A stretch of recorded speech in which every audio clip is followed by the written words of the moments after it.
আমি 20-25টা জুতা নিক্ষেপ করছি। ৬টা ৭টা মেরেছি, সবগুলোই লাগলো আসলে ওর মুখে গিয়ে, খুব ভালো লাগলো। আমি জুতা আনতে পারিনি, তবে আমি জুতা মারবো অবশ্যই। তিনি আমাদের বাংলাদেশে আসুক, তাকে আমি লাথি মারতে চাই। আমি বাড়া থেকে দরকার জুতো কিনে আনবো। জুতা এখানেই পাবো, প্রয়োজনে আমারটা খুলে মারবো। জুতা নিক্ষেপ করে স্বাধীনতার স্বাদ নেওয়ার আমি চেষ্টা করলাম। আনলাম তো আমি প্রায় ব্যাগ ভরেই 30-40টার মতো আনছি, তো সবাইকে দিয়ে দিলাম, জুতার কম পড়েছে এই জন্য। আর যতগুলো মানে মারতে পারলাম 6টা 7টা সবগুলোই লাগাতে পারছে একদম মুখে, এটাই মজা লাগছে।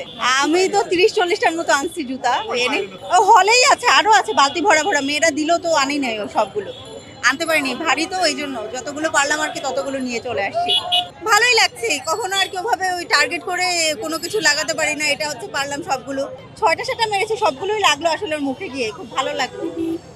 আসলে নিক্ষেপ করার যে দক্ষতা, এটা বেড়ে গেল। সে যদি এগুলো না দেখে, আমি তো চাই যে সে এখানে দাঁড়িয়ে থেকে দেখুক আমরা তাকে জুতা মারি। চাওয়ার পিছনে সব থেকে বড় যুক্তি হচ্ছে সেই গণহত্যাটা আমাদের হয়েছে, সেই গণহত্যার এখনো পর্যন্ত বিচার হয়নি।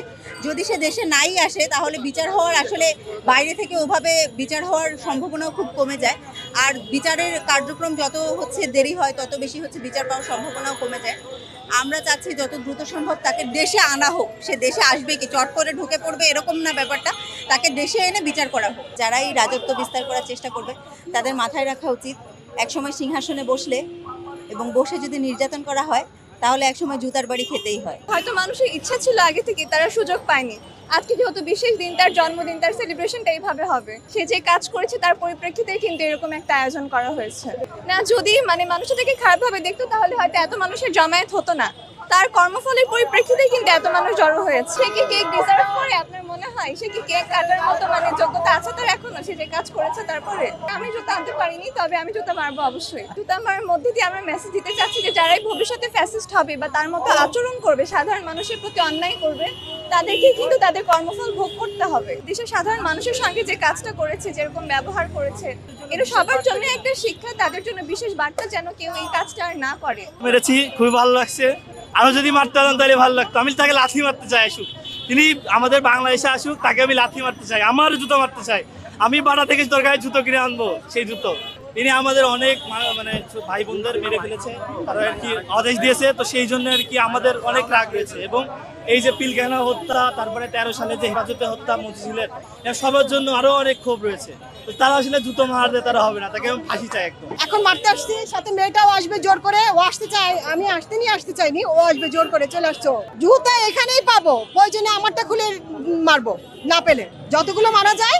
এই যে এতগুলো যে ছেলে মেয়েরা আত্মত্যাগ করলো, শহীদ হয়ে গেল, অকারণে প্রাণগুলো ঝরে গেল, তো ক্ষোভটা থাকবে না? অবশ্যই থাকার কথা, প্রত্যেকটা নাগরিকের থাকার কথা। ভবিষ্যৎ শাসকদের এই বার্তা দিব, তোমরা যারাই আসো না কেন, দেশ চালাও, সুন্দর করে চালাও, সাথে থাকবো। যদি ব্যতিক্রম করো, যদি দুর্নীতি করো, যে ধরনের যেটা দেশের জন্য ক্ষতিকারক, তাহলে আমরা অবশ্যই সাধারণ জনগণরা তোমাদেরকে পদক্ষেপের পর্যায়ে নিয়ে যাব, এবং প্রয়োজনে তোমরা এই দৃশ্যগুলো মনে রাখবে, তোমাদেরকে জুতো পিটানি করা হবে। জুতা মেরেছি, যে খুনি হাসিনার জন্মের কারণে বাংলাদেশ স্বাধীনতার যে স্বাদ, সেই স্বাদ মানুষ গ্রহণ করতে পারেনি। সেই স্বৈরাচারী খুনি হাসিনার ছবিতে জুতা নিক্ষেপ করে স্বাধীনতার স্বাদ নেওয়ার আমি চেষ্টা করলাম। অনেক ভালো লাগছে। এই খুনি হাসিনা যেন কোনোভাবেই বাংলার মাটিতে পা রাখতে না পারে, তাকে অবিলম্বে বিচারের আওতায় এনে ফাঁসি কার্যকর করতে হবে। আমি 20-25টা জুতা নিক্ষেপ করছি। এই পর্যন্ত আপনারা জানেন যে আজকে ফ্যাসিস্ট হাসিনার জন্মদিন। এই ফ্যাসিস্ট হাসিনার প্রতি মানুষের ঘৃণার তীব্রতা আজকে ভয়ানক রূপে তারা আজকে আপনি দেখেছেন যে এখানে তারা জুতা নিক্ষেপের মাধ্যমে তাদের ক্ষোভের বহিঃপ্রকাশ করেছে। এখানে সাধারণ মানুষ থেকে নারী থেকে রিস্কাওয়ালা পর্যন্ত, শ্রমজীবী মানুষ পর্যন্ত তাকে জুতা নিক্ষেপ করেছে। এই ভয়াবহ, ভয়ঙ্কর, অশ্লীল এই ফ্যাসিবাদ সরকারের প্রতি মানুষের প্রচণ্ড পরিমাণ ঘৃণা রয়েছে। এই ঘৃণার বহিঃপ্রকাশ হিসাবে আজকের এই ঘটনা ঘটেছে। মেট্রো রেলের এই বিশাল স্তম্ভে আকাশ শেখ হাসিনার বিশালকায় চিত্র ফ্যাসিবাদের এক প্রতীক হয়ে দাঁড়িয়েছিল। 3 আগস্ট চূড়ান্ত বিজয় অর্জনের আগেই জনগণ ফ্যাসিবাদের এই দম্ভচিত্রের উপর নিজেদের ঘৃণার বহিঃপ্রকাশ ঘটাতে শুরু করে, যা পূর্ণতা পায় 5 আগস্ট। বাংলাদেশের জনগণের ফ্যাসিবাদ এবং স্বৈরাচার এর প্রতি ঘৃণার প্রতীক হয়ে যুগ যুগান্তর দাঁড়িয়ে থাকবে স্তম্ভ।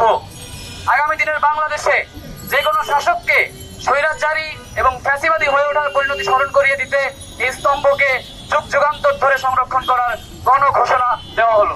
আমরা আহ্বান জানাতে চাই, সারা বাংলাদেশে ফ্যাসিবাদের প্রতি ঘৃণার প্রতীক হয়ে দাঁড়িয়ে থাকা অসংখ্য স্তম্ভ, অসংখ্য চিত্র, যেগুলোর উপরে মানুষ তার ঘৃণা, তার যে ক্ষোভ, সেটির বহিঃপ্রকাশ ঘটিয়েছে, সেই ঘৃণা স্তম্ভগুলোকে সংরক্ষণ করুন, সেই ঘৃণার প্রতীকগুলোকে সংরক্ষণ করুন।